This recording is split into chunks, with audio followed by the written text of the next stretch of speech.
Tulong bulan ng pigpapasakitan kan sa iyang gout ang 53 anyos na si Tatay Agosto Vargas, darakan kamatean, dipisil para kay Tatay Agosto ang paghiro-hiro. Sulamenting ang tungkod na sana, ang piglalaoman niya ngani daw paano, magibo man giraray ang sa iyang obligasyon bilang ama.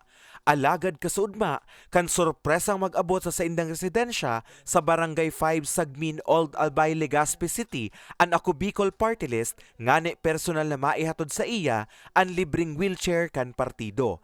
Sabi niya, dakulang bagay nanggad ang wheelchair urug na ko nagpapasiring siya sa ospital, ngani magpa-check up. Nagpapasalamat tabi ako sa Ako Bicol, tapos kay Kong, ako sa Ako Bicol ng mga nagsakabay digdi. Salamat po. Sa edad na 83 anyos, dipisil man para kay Lola Bibiana Liantero kan Barangay Banyag, Daraga Albay ang paghiro-hiro. Katunayan, tulong taon naman siyang dai nakakalakaw. Pig-aalalayan na sana siya kan sa iyang mga aki asin makoapo. Kaya labi man ang sa iyang pasalamat kan maayudahan man kasuudma kan partido nin wheelchair. Sabi niya, kagianan andara sa iya kan wheelchair siring man sa mga kapamilya niya.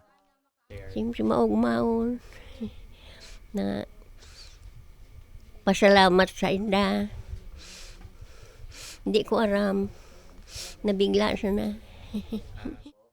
Sigon kay Congressman Attorney Jiel Bongalon, ang pananauninda nin wheelchair, obhetong makapagtaunin pag-alalay urug na sa mga siring ni Tatay Agosto asin Lola Bibiana, na naging posible man sa pakikipagtabangan kan Children International.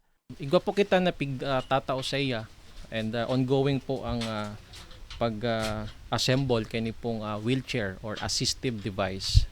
Ini po dinunar sa tuya kang Children International kung saan may obheto na makatabang kita duman po sa mga senior citizens, mga PWDs na day po ning kapasidad magbakal nin wheelchair. So mga nagkapira na po ini na wheelchair na sa tuya pong pinagtatao sa mga recipiente, bako sa na po digdi sa probinsya kang Albay kundi sa bilog na rehiyon kang Bicol. Parte ang wheelchair distribution sa tabang sa karahayan program kan Ako Bicol Party List. Para sa mga baretang tatak Bicol, Carmelo Balya.